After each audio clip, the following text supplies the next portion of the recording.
Mərhəmətli və rəhimli Allahın adı ilə günümüzdə baş verən hər hansı bir hadisəyə aid Qurandan və hədislərdən bir dəlil gətirdikdə deyirlər ki, elə bu namaz qılanlar da nə görsələr o dəqiqə onu din ilə əlaqələndirirlər. İndi isə diqqətlə qulaq asın.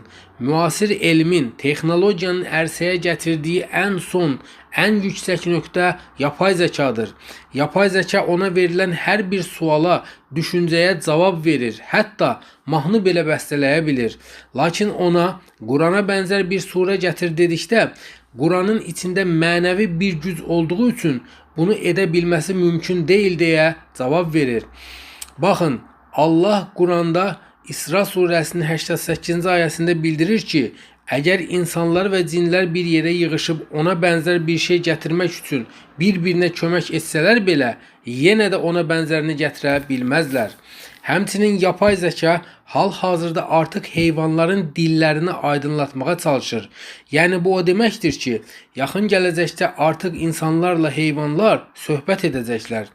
İndi isə baxın, 14 əsr öncə Peyğəmbərimiz bir hədisdə belə bildirmişdir. Vəhşi heyvanlar insanlarla danışmadıqca qiyamət qopmaz. Əziz dinləyici, gördüyün kimi artıq beləcə Allahın vədi də yaxınlaşmaqdadır. Və bil ki, o gün sən də qəbrindən çıxaraq onun huzurunda dayanacaqsan.